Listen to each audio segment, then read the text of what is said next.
ప్రస్తుతం మనతో మాట్లాడేందుకు నవతరం పార్టీ జాతీయ అధ్యక్షులు లావు సుబ్రహ్మణ్యం గారు అయితే ఉన్నారు. ఆయనతో మాట్లాడే ప్రయత్నం చేద్దాం.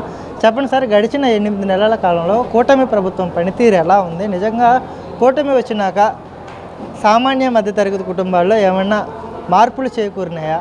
నిజంగా కూటమి ఆ రకంగా అడుగులు వేస్తుందా లేకపోతుందా అంటే మీరేం చెప్పుకొస్తారు? కూటమి ప్రభుత్వం వచ్చిన తర్వాత ఏదైతే గత ప్రభుత్వం చేయలేనటువంటి పనులు ఏవైతే ఉన్నాయో అవన్నీ కూడా కూటమి ప్రభుత్వం చేసుకుంటూ వస్తూ ఉంది. కాకపోతే ఆర్థికంగా ఏదైతే గత ప్రభుత్వం చేసినటువంటి ఆర్థిక అవకతవకలు రాష్ట్రాన్ని పారిశ్రామిక రంగం నుంచి వెనక్కి తీసుకెళ్ళినటువంటి విధానం, వాటిల్లో నుంచి ఇప్పుడిప్పుడే ప్రభుత్వం గాడిని పడతా ఉన్నటువంటి పరిస్థితుల్లో ప్రభుత్వం దగ్గర ప్రభుత్వం వచ్చిన కొత్తల్లో డబ్బులు లేకపోయినప్పటికీ కూడా ఏదైతే పెన్షన్స్ ఉన్నాయో పెన్షన్స్ని పెంచడం జరిగింది.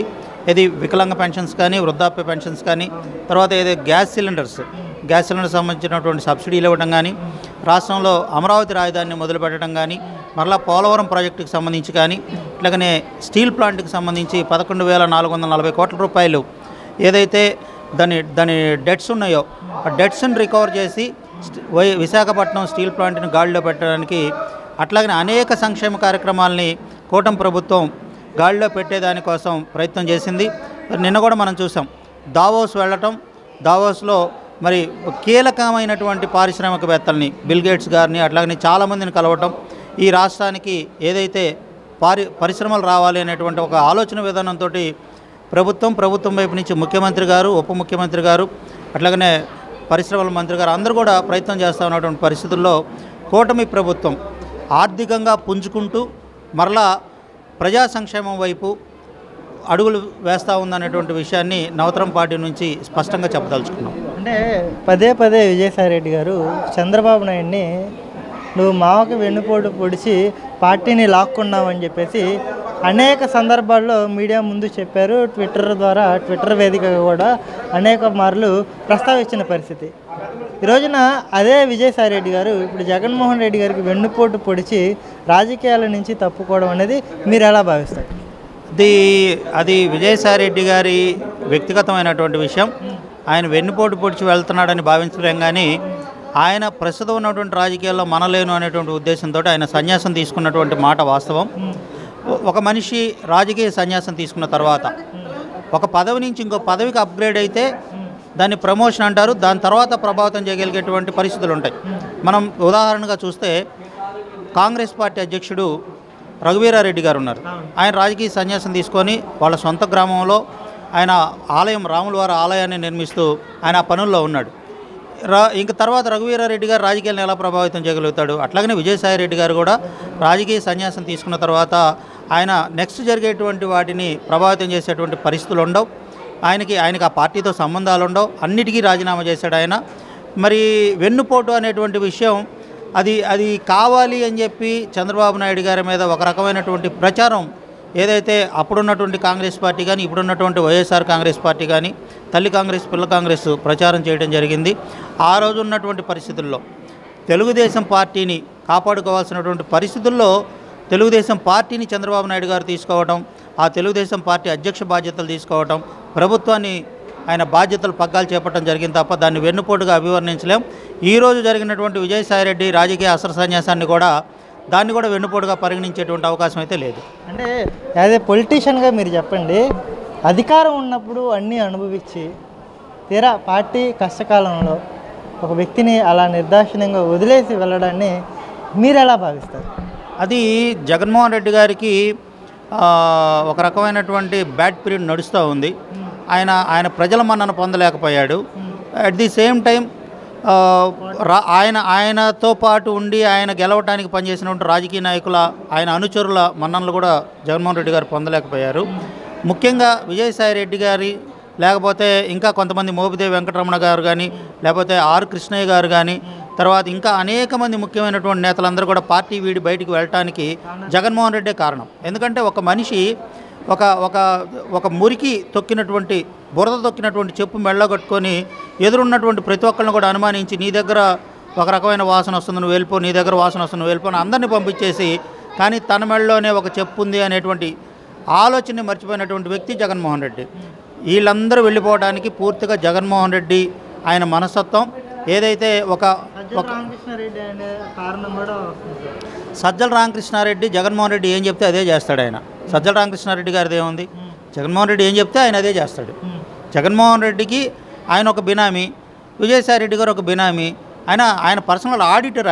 ఆయనకు ఒక బాధ్యత అప్పు చెప్పారు. మోకాళ్ళు వస్తే ఆయన ఉన్నాడు గురుమూర్తి గారు అని చెప్పి, ఆయన ఫిజియోథెరపిస్టు.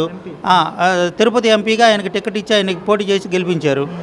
అంటే ఆయన సిస్టమ్ ఎలా ఉంటుందంటే జగన్మోహన్ రెడ్డి గారి సిస్టమ్, పాలేర్లని, తర్వాత ఆయనకి పర్సనల్గా పనిచేసే వాళ్ళని, తర్వాత ఆయన కూరగాయలు అమ్మే వాళ్ళని, ఇలాంటి వాళ్ళందరినీ మొత్తాన్ని ఎంపిక చేసుకుని వీళ్ళైతే నా మాట వింటారు అని చెప్పి ఒక సూడో ఇంటలెక్చువల్ తరహాలో ఆలోచన చేసి వీళ్ళందరినీ పెట్టుకుంటూ వీళ్ళు రేపు ఎక్కడ నిలబడగలుగుతారు?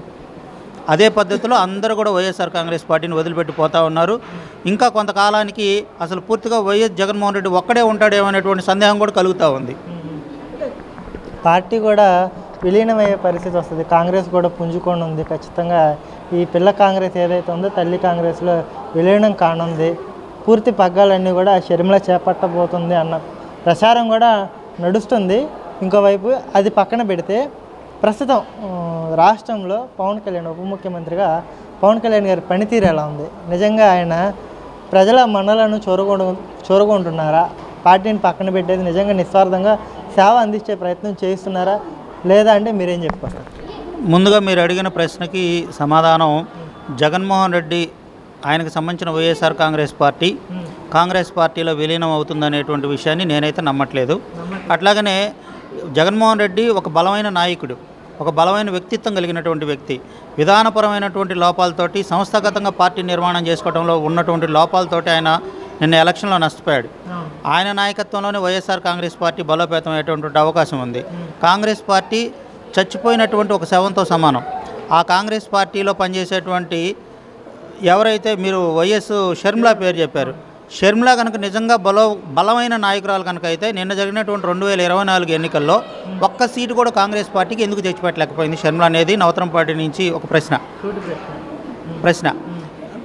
ఒక అత్యంత బలహీనమైనటువంటి నాయకురాలు వైఎస్ షర్మిల, చాలా బలమైనటువంటి చంద్రబాబు నాయుడిని సైతం ఎదుర్కొని 151 స్థానాలు గెలిచినటువంటి వ్యక్తిత్వం ఉన్నటువంటి ఒక మంచి దృఢ సంకల్పం ఉన్న వ్యక్తి జగన్మోహన్ రెడ్డి. కానీ సంస్థాగతంగా ఆలోచన విధానాల్లో లోపాలు, బలమైన నాయకత్వాన్ని సమర్థించకుండా బలహీనులు నా వెంట పెట్టుకుంటే నా మాట వింటారు అనేటువంటి ఒక ఓవర్ కాన్ఫిడెన్స్ తోటి, సుయోధన తత్వం అంటారు దాన్ని, దాంతో ప్రభుత్వాన్ని కోల్పోయినటువంటి పరిస్థితుల్లో జగన్మోహన్ రెడ్డి ఉన్నారు.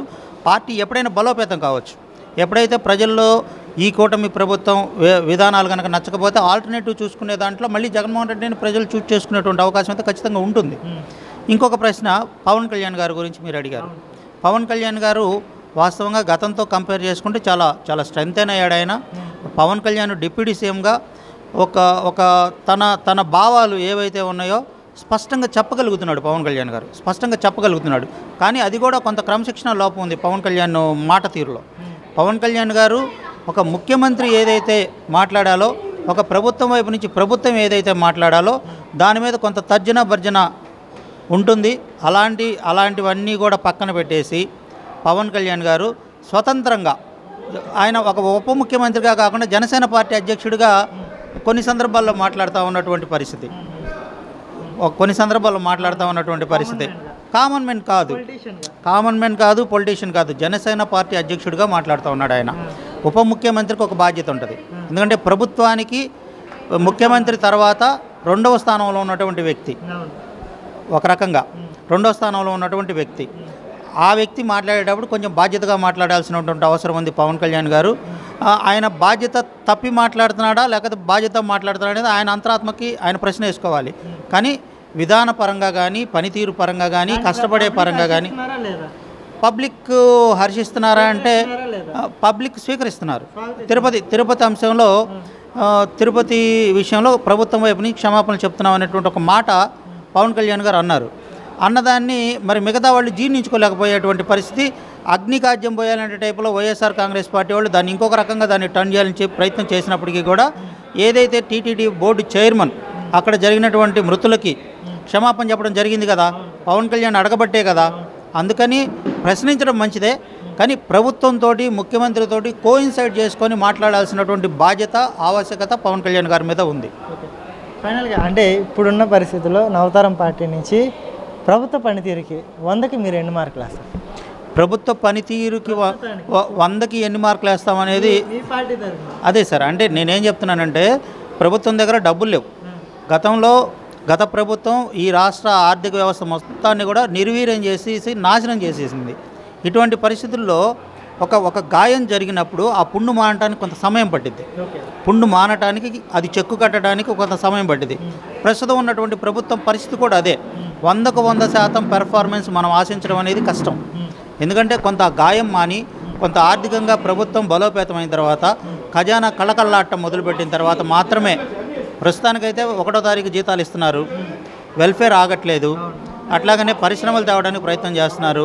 ప్రభుత్వం వైపు నుంచి బాగానే ఉంది, కానీ పూర్తి స్థాయిలో పుంజుకోవడానికి ఇంకొంచెం సమయం తీసుకునేటువంటి అవకాశం ఉందనేది నవతరం పార్టీ అభిప్రాయం.